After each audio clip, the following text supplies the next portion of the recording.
मांगे। कैबिनेट में चिकित्सा शिक्षा विभाग का एक प्रस्ताव आया कि चूंकि अनुसूचित जाति, जनजाति और पिछड़े वर्ग के अभ्यर्थी उपलब्ध नहीं हैं, इसलिए इनकी जगह को सामान्य वर्ग से भर दिया जाए। हमने कैबिनेट में करारा विरोध किया। हमारे विरोध पर मुख्यमंत्री ने भी अपनी सहमति जताई। सहमति जताने के बाद भी उस नियुक्ति पर रोक नहीं लगाई। ये हमदर्दी है। और हमने पूछा, क्या आपने एडवर्टाइजमेंट निकाला? नहीं। तो हमने ये कहा, आपने लिखा कैसे? एक बार विज्ञापन निकलता, दोबारा निकलता, तिबारा निकलता, अब तीनों बार में जब कोई आवेदन नहीं आते तो इस प्रकार की नोटिंग होती। आपने बिना आवेदन लिए, बिना एडवर्टाइजमेंट निकाले, ये लिख करके सीधे सीधे आपने पिछड़ों और अनुसूचित जाति, अनुसूचित जनजाति के आरक्षण के हिस्से की सीट सामान्य वर्ग को दे दिया। यही नहीं, अब तो सरकारी संस्थान भी निजी क्षेत्रों में दे रहे हैं, क्योंकि न रहेगी बांस न बजेगी बांसुरी। यानी जब सरकारी संस्थान निजी क्षेत्र में चले जाएंगे तो आरक्षण देने की जगह ही नहीं रहेगी। आरक्षण अपने आप खत्म हो जाएगा, क्योंकि निजी क्षेत्रों में आरक्षण वैसे भी नहीं होता। तो जोगी जी, मैं ये कहना चाहता हूं,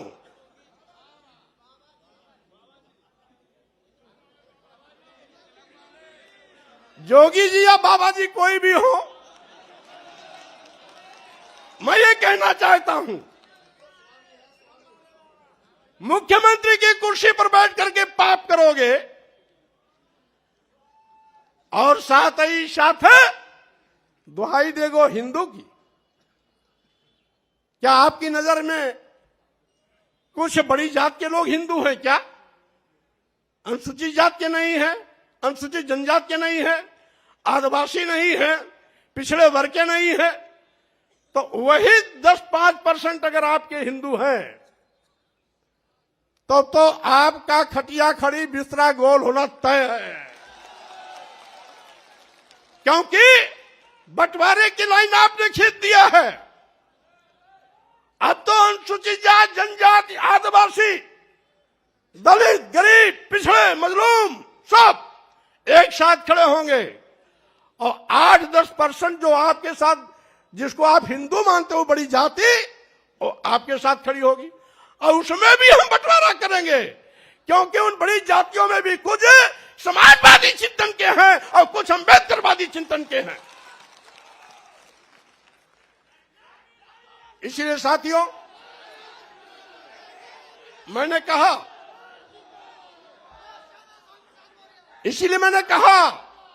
आज का ये जो कार्यक्रम है, अभी तक तो ये समाजवादी विचारकों का जमावड़ा था। अब ये समाजवादी के साथ साथ, लोहियावादी के साथ साथ अम्बेडकरवादी विचारधारा का भी जमावड़ा का संगम हो गया। और इसीलिए हम ये भी कहना चाहते हैं, बगल में उत्तराखंड में 3 बार मुख्यमंत्री बदल सकते हैं। आप 5 साल इंतजार क्यों किए, उसी को बता रहा हूं। यहां पर इतना जुल्म, जाति, अत्याचार, अन्याय हो रहा था। लखीमपुर की घटना, हाथरस की घटना, गोरखपुर की घटना के साथ साथ 2 दर्जन ऐसी घटनाएं हैं जहां FIR लिखने में आपने हीलावाली किया, और साथ ही साथ जहां गोरखपुर 1.5 महीने के अंदर गगहा थाने में 7 हत्या हुई, 5वीं हत्या हुई तो मैं स्वयं मौके पर पहुंचा। मैंने बल्कि ये कहा भी कि हो सकता है उत्तर प्रदेश में कानून का राज हो, लेकिन गगहा और गोरखपुर में गुंडा राज है। मंत्री रहते मैंने कहा था।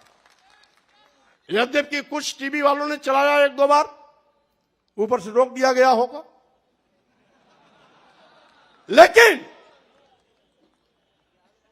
उसके बावजूद भी थानेदार नहीं हटाया गया और सीओ नहीं हटाया। क्यों?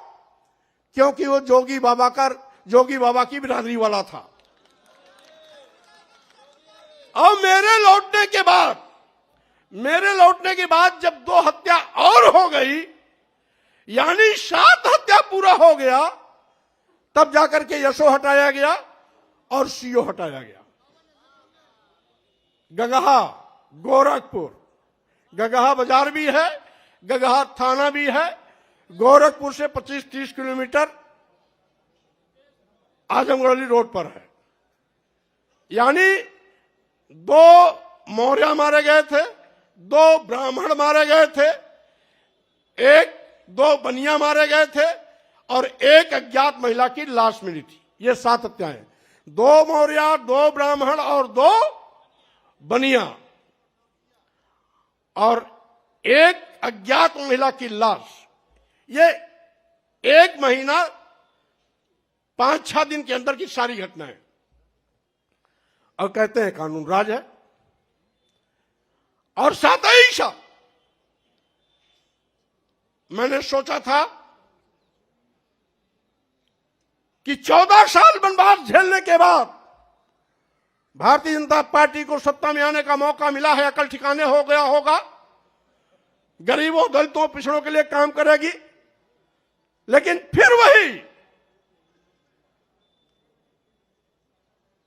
कि जिन दलितों, पिछड़ों, गरीबों के वोट पर भारतीय जनता पार्टी ने पूर्ण प्रचंड बहुमत की सरकार बनाई।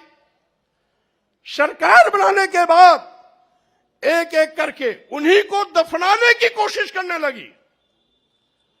लेकिन भारतीय जनता पार्टी के नेताओं से मैं कह देना चाहता हूं, 14 जनवरी का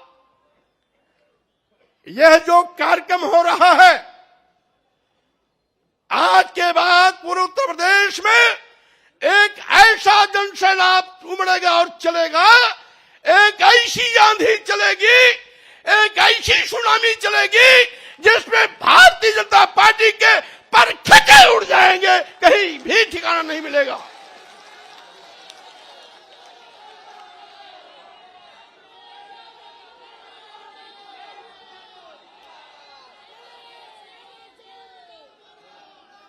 और साथ ही साथ मैं यह भी कहना चाहता हूं, स्वामी प्रसाद मौर्य ने पार्टी भले न बनाई हो, लेकिन किसी भी पार्टी से हैसियत कम नहीं रखते हैं।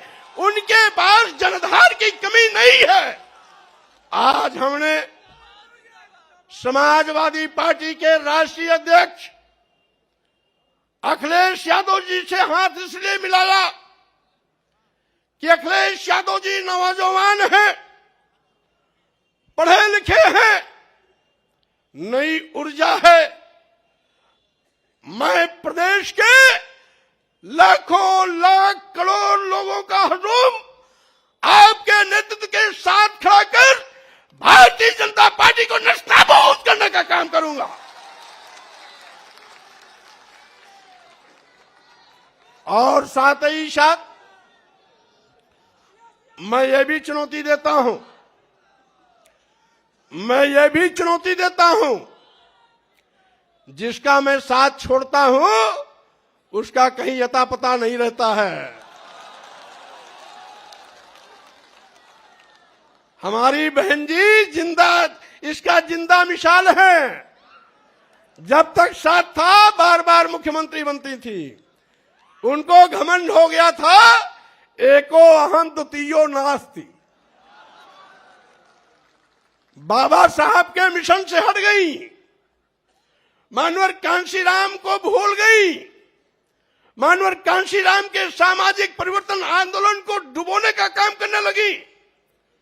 मानवर कांशीराम जी के आंख मूंदते ही मानवर कांशीराम जी का नारा बदल दिया था। जो मानवर कांशीराम जी ने नारा दिया था, जिसकी जितनी संख्या भारी उसकी उतनी भागीदारी। बहन मायावती जी, मानवर कांशीराम के इस नारे को बदलकर दूसरा नारा इजाद किया कि जिसकी जितनी तैयारी उसकी उतनी भागीदारी, का मतलब थैली वालों के पीछे खड़ी हो गई।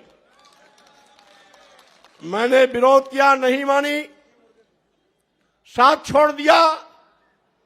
आज कहीं अता पता दिखाई नहीं पड़ता उनका।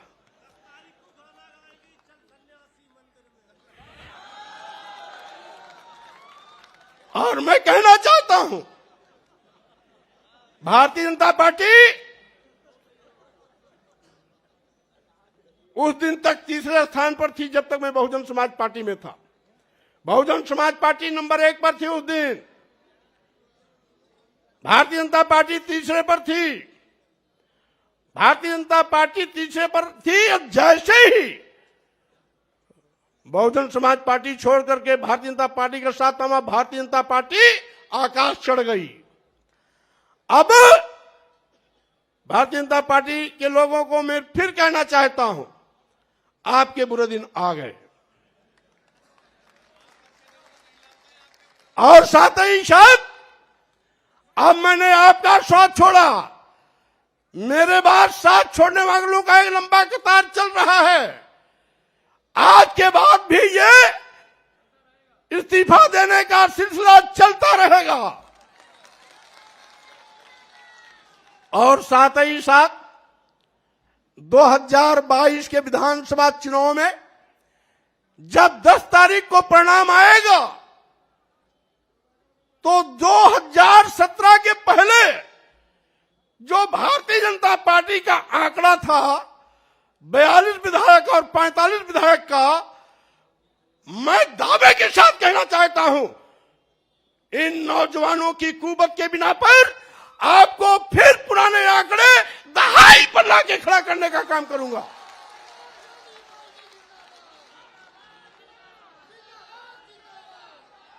और साथ ही साथ ये सुनामी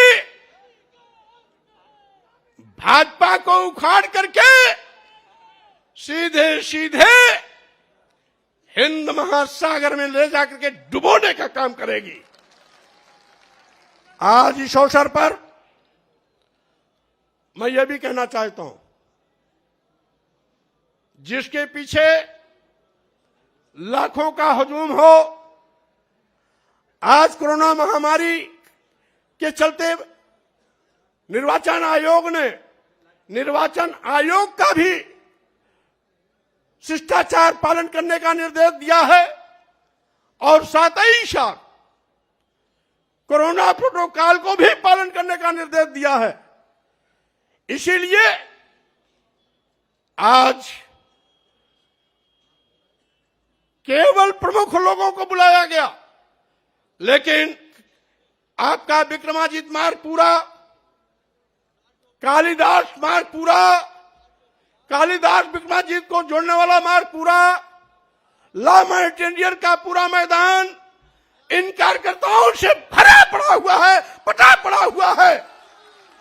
और साथ ही साथ जैसा कि हमारे भाई डॉक्टर धर्म सिंह ने कहा, अगर कोरोना महामारी नहीं होता, निर्वाचन आयोग का आचार संहिता नहीं होता, तो आज रमाबाई अंबेडकर मैदान में ऐतिहासिक कार्यक्रम के माध्यम से भाजपा की चूल्हे आज ही हिला दी गई होती। लेकिन इसके बावजूद बड़े बड़े नेताओं की नींद टूट गई, हराम है, चैन नहीं आ रहा है। टिकट बांटने का भी क्रम बंद कर दिया, कहीं ऐसा ना हो हम जिसको टिकट दे वो भी पार्टी छोड़ चला जाए। और इसीलिए साथियों में कहना